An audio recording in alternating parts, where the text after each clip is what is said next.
Today's video is 4 things you can do to help your dungeon master.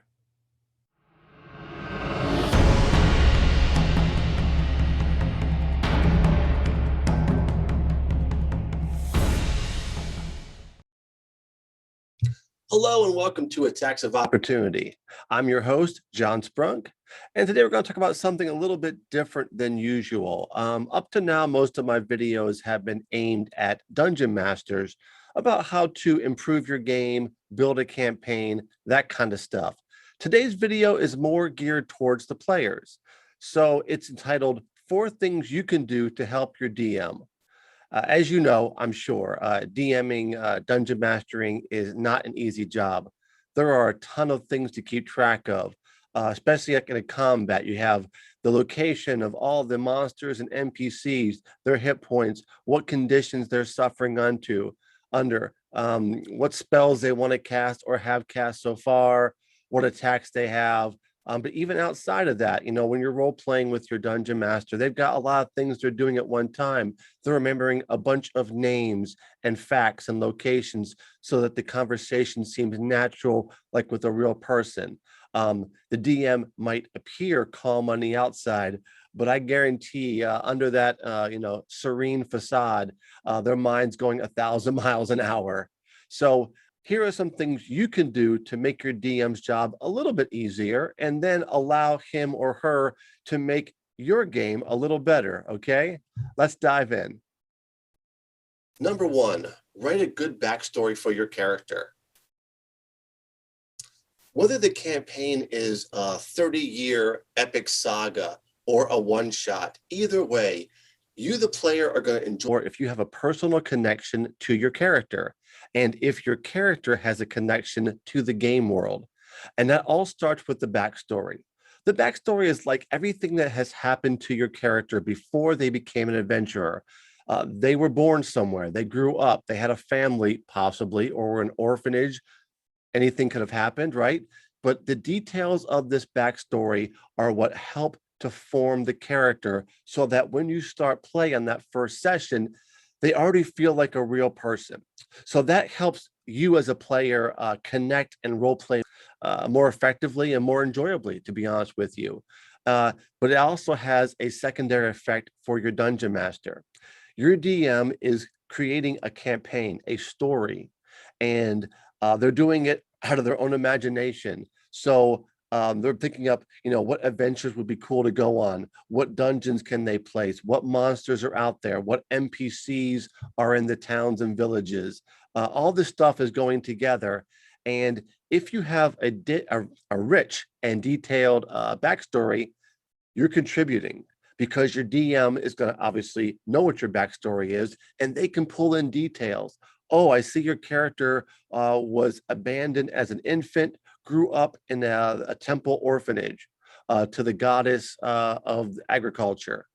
Okay, that's interesting. So you learned about farming, livestock, husbandry and stuff, also about religion, but you didn't become a cleric. Interesting, you became a wizard instead. Why?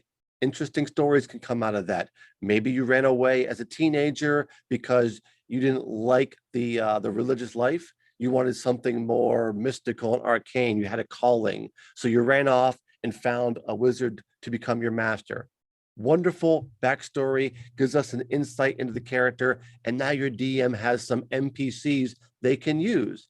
If you ever go back to that town as a party, you're going to have that temple there to the goddess. That's where you were raised. There are people there who know you. The DM can pull them into the campaign. Maybe one of the priests gets in trouble with a loan shark, has nowhere to turn, sees you and says, hey, you're a friendly face. I was always nice to you. And now I see you're an adult and you're a wizard and you have power and reputation. Can you please help me? That can be a plot hook. You're going to have the wizard that taught you, your master. Maybe they will have some quests for you and your party as time goes on. That gives some good adventure ideas. All this stuff is a really rich stew that your DM can use to ladle out in different places in the campaign and help the world seem realistic, and also to make your character really a part of that world, not just like a token on a game board. So again, write the best backstory you can, and also be flexible because your DM might have some ideas like, hey, that's an interesting backstory, but what if the temple you were raised in was not agriculture? It was the god of death. Huh, why? Well, I have some interesting things maybe that might play into that. So now you can rethink the character. Does that work for you or not? If it does, again, you and DM are collaborating now on some story background stuff. And then there might be some cool adventures where the god of death or his avatar needs a personal favor. And who do they call on? The one-time novice who is now a wizard adventurer. Wonderful plot hook right there. So again, write a great backstory, the best that you can. It's okay if you're not a writer or you're not the creative type. I mean, you're playing D&D, you're already creative in the first place, right? But not everybody likes to write down or create their own stories. That's okay. The DM can help with that. Also, you watch TV, you watch movies, right? You can pull in elements. Maybe your backstory is similar to a superhero's backstory that you like. Huh, okay, that's interesting. Maybe I'll use some of those elements. And anything that gets the ball rolling, I think that once you start writing these things, they take on a life of their own. Your mind just starts to go in overdrive. You start to think of cool new details. You write them down, you put them together, boom, you got a backstory. It's not that hard. Give it a try. Number 2, be ready on your turn in combat. This one might seem like a small deal, but it has huge implications for your group. Dungeons and Dragons, especially the later versions, 3, 3.5, 4th edition, and 5th, the combats tend to take a long time. They can, not all of them will, but they can, because there's so many things that the characters and the monsters can do. It takes time to, know the abilities, play them out, work out the numbers, and that kind of stuff. And your dungeon master's really busy. They're tracking all the monsters, all the hit points, their armor class, saved DCs, the spells in effect, and whatnot, right? So they're like the conductor in charge of the whole symphony, the orchestra. You need to do your part, though. When your turn is approaching, which you should know if you have a combat tracker, initiative tracker, that kind of thing, have an idea of what you want to do as specific as possible. If you know that your rogue is going to attack a certain creature on your turn, have the route mapped out, how to get there, how many spaces it takes to get there, and then have the dice ready to roll. Boom.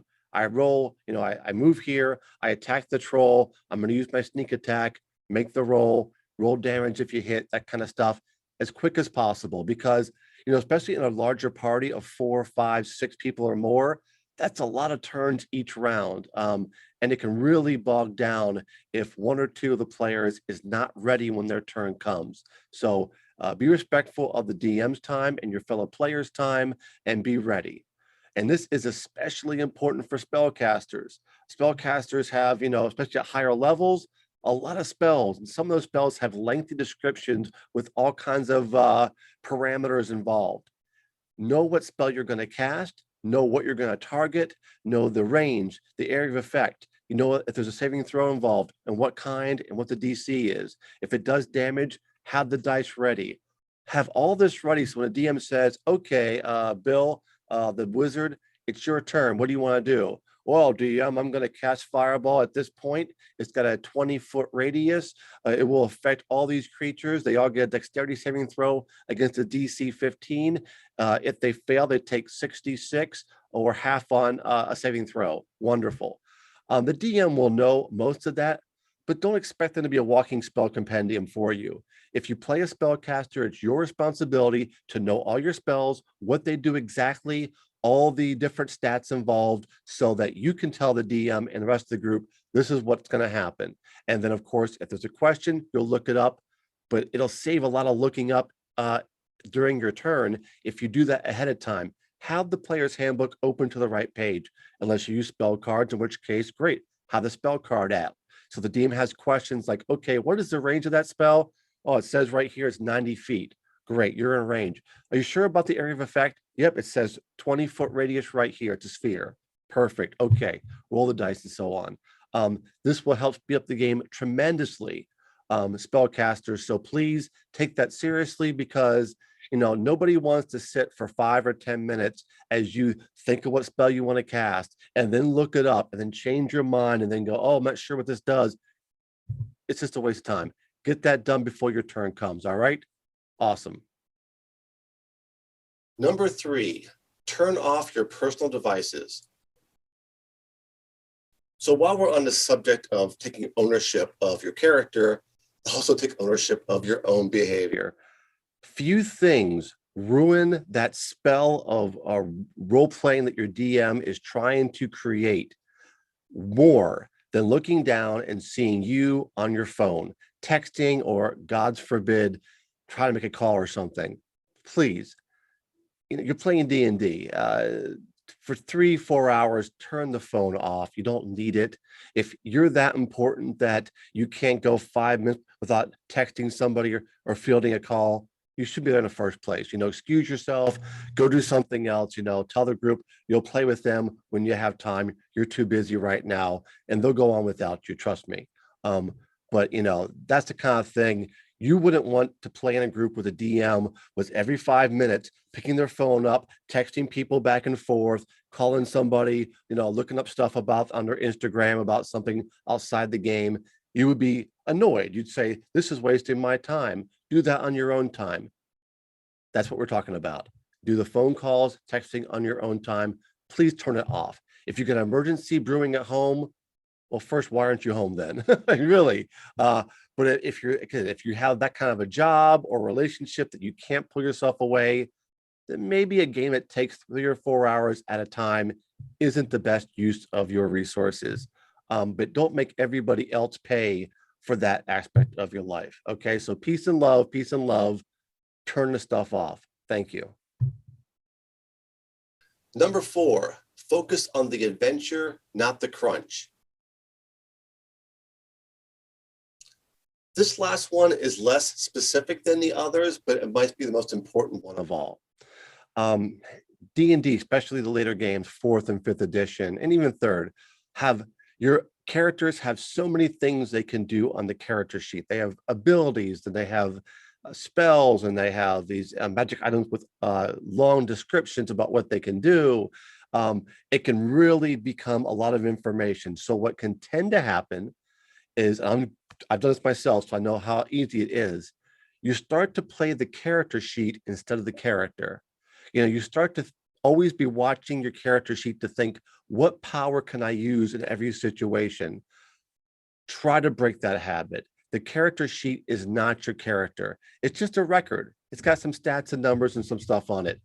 As much as possible, forget about that. It's only there if you have to look up something specific that you can't memorize. Otherwise, spend that time at the game table focusing on the adventure. Think about what your character should be thinking about, what they're feeling at this moment. Delving into the character instead of the numbers is really at the heart of role playing. And once you start to do it, it becomes more and more a habit. The character sheet becomes secondhand. You only use it when you need a certain number or to record some new piece of loot or something. Otherwise, focus on what you're doing. Focus on the other characters at the table, the DM, the story being told, okay? Because when you experience that true immersion, it changes your life. It'll change your game. D&D is not like Monopoly or Parcheesi. Your character is not just a token, or it shouldn't be to you. It should be, as much as possible, a real person in a real world, and you are playing that part. So step back from the character sheet and step into the character, okay? It'll really make everything go smoother for you and for your dungeon master. Thank you so much. This has been 4 ways to help your dungeon master in a game, and I hope you enjoyed it. Hope there was some information you can use here. If you find that you're guilty of one or more of these things, don't sweat it.